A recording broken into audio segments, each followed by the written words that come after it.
Hi everybody, today we're going to talk about how investors think about valuation. Uh, when I present the company giving workshops, I often hear the question, yeah, but that, investors at startup stage don't really do the valuation.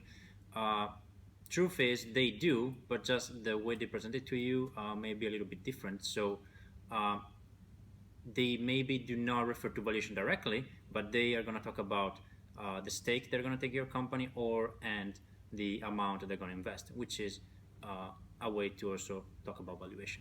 So the way investors talk about valuation is often by referring to a target equity stake they want to take in your company, meaning that according to the stage of development you are, or according to the type of investors, they're going to expect or require X% in your equity, right? And based on that, what they're willing to negotiate or where they're more flexible negotiating is the capital that they are going to invest in your company. This is particularly true for one type of investors, as I'm going to explain in a second. Um, but before going there, let me explain you what the link between capital that they're going to invest, equity stake, and valuation is, because maybe that's not clear to everybody. So you have three variables, as we mentioned: valuation, equity stake, and investment. If you do investment divided by valuation, also referred to as post money, what you get is the equity stake that investors will get. You can also reverse the formula, so you can get that valuation is equal to amount of the investment divided by equity stake, meaning that if the equity stake is sort of fixed, which is not really the case, but it could be, let's say, less flexible. What it can vary is the amount that they're going to invest. Still, that has an impact on the valuation that they're going to pay. So, are they neglecting valuation? No, they're not. They're simply getting there from another angle. Is valuation still important? Does it still play a role? It sure does. And as a matter of fact, every investor will always ask you, okay, so what's your valuation? That's the starting point of negotiation. As I said, they're just getting there from another perspective, and they are framing that in a way that it sounds like they're not talking about valuation, but truth is they all have an idea of what is a reasonable price for your company. Let's talk about the different appetite for valuation and equity stake that investors desire based on the stage of development and based on the stage they're at. And let's start with the very basic or the very first moment where you might have to talk about equity stake and valuation, which is when you or your founding team are still in the very early stage of the company. Maybe you don't even have a company yet, but you have another person joining the team. So let's say you have been a few months, even 1 year or more down the road, you are 2 or 3, and you get an additional person who joins the company. So there are a lot of debates, there are a lot of different opinions on how much you should offer to this additional co-founder. Truth is, in this case, don't even talk about valuation.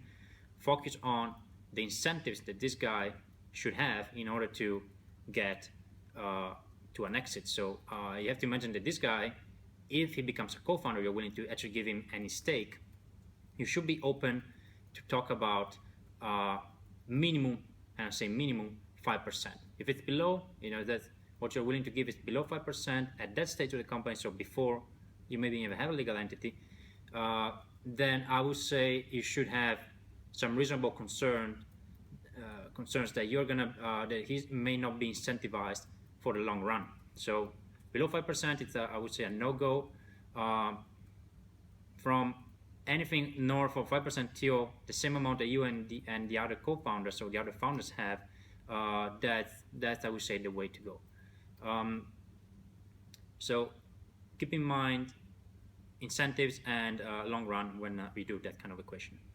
The second step in the development process of a startup, where you're going to be talking about valuation and equity stake and investment, is when you actually raise capital, right? So we're talking about when you're going to approach angels, most likely, which applies to the majority of you. So how much should you offer to an angel? Truth is, angels, or a bunch of angels, and for the record, before I continue, when I refer to the equity stake, I refer to the total equity stake you're going to be giving away for this kind of investment, which means that there could be more than one investors joining the round. So you could even have a syndicate. All combined, that's the kind of equity stake or the target equity stake you're going to give away. So with angels, coming back to the point, they are less sensitive in terms of how much, or let's say what is the equity stake they're going to get, and they're more sensible about how much capital they're going to invest, or how much capital they're willing to invest in a company, which in turn also depend on what could be the valuation of the company in the future, or what is the valuation of the company today. So in this case, we are talking about investors taking up to, I would say, 20% of your business. The reason is no more than 20%, because that creates too much dilution for the original founding team. And as most startups will go through additional round of financing, more than 20% away, so more than 20% dilution entails potentially a deal breaker for the next investors, because the founders don't have enough in the company to A, control it, and B, have incentives to bring a company to an exit. So no more than 20%. I would say the truth lies on average in between 10 and 15% for seed capital for angels. The smarter the money, the higher the stake can be. As I said before in another video, make sure that if they offer mentoring and network and these kind of things, that they somehow clearly give you proof of how they can add that value. Truth is, even if you have 1% stake in a company, you should be willing to put some effort in helping the company, because in the end of the day, you are one of the shareholders. So if it's just about sending an email, you do not need like a 1 or 2% incentive in your stake just to do an email. You should be doing that nonetheless. The second step in the financing landscape, or to say the second part in the financing landscape for startups, is constituted by VC firms, early stage VC firms, meaning companies that invest in between stage seed to Series A. Very, very hardly you will find investors that invest pre-seed. It's true that VC firms that invest pre-seed. It's true that VC firms may invest pre-revenues. That's the case, but not necessarily investing like pre-seed. That's very, very hard to find. There may be some, but yeah, very, very hard. So how much do this company want to get in your company? In this case, these guys are very stake oriented. So they have in mind the stake they would like to get in your company, and the valuation they're willing to pay for your company. So the biggest part of the negotiation lies in the capital they're going to invest. So if that's the case, so how can you prove that they shouldn't be investing more capital rather than less? And the answer is, to some extent, the valuation of the company in the future, meaning what could be the exit of that company in the future. As we said in another video before, VCs want to have, in most cases, companies that can reach 100 million turnover, because they know that once you reach that, then you are most likely going to end up with a 1 billion turnover, right?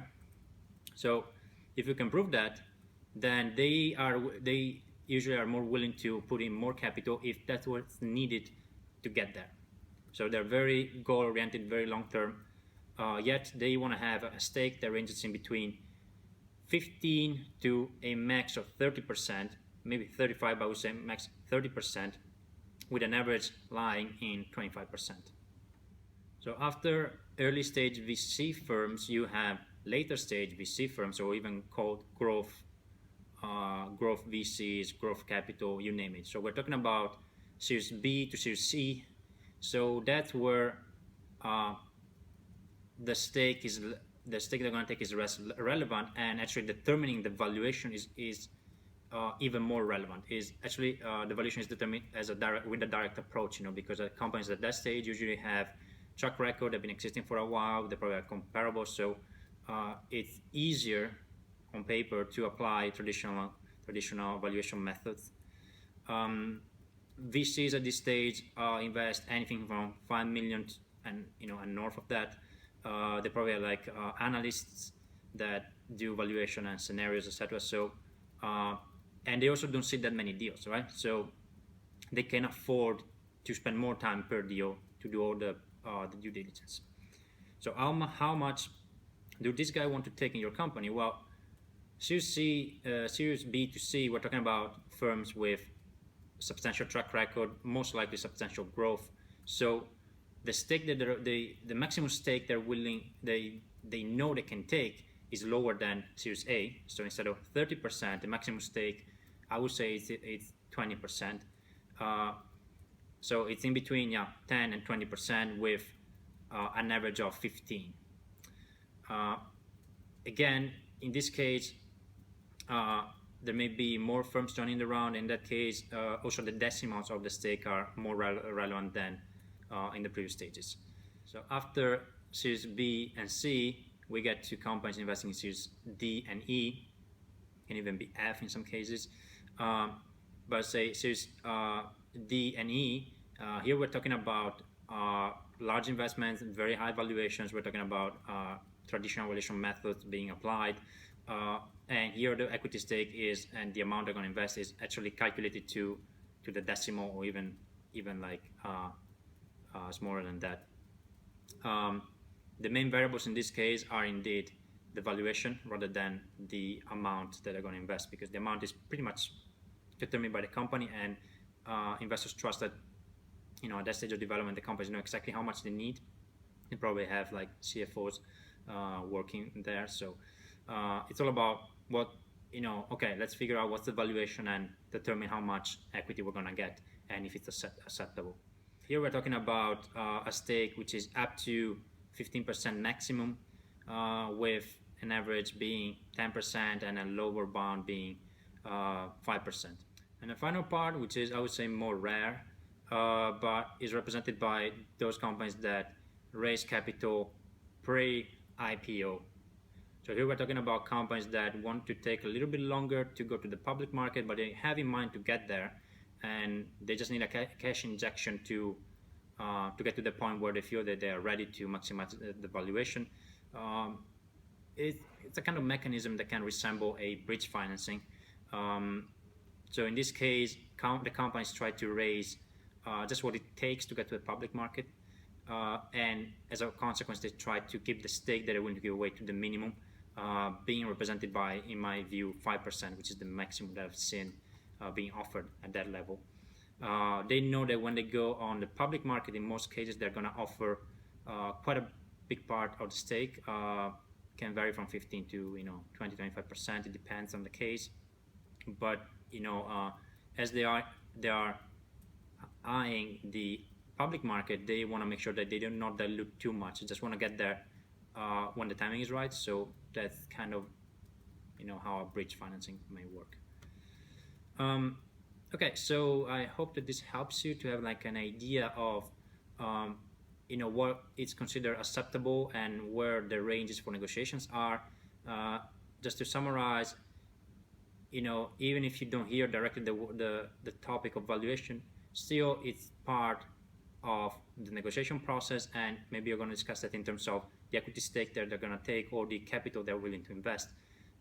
In both cases, you're still talking about valuation, so it's very important that you have an idea of what your valuation could be, because nonetheless you're going to need to provide argument for that, to provide backing. So make sure you have you're prepared, you did your homework, you have an idea of even what a company can reach in terms of turnover in 5 to 10 years time, or of valuation, because this is something that every investor at any stage will think about.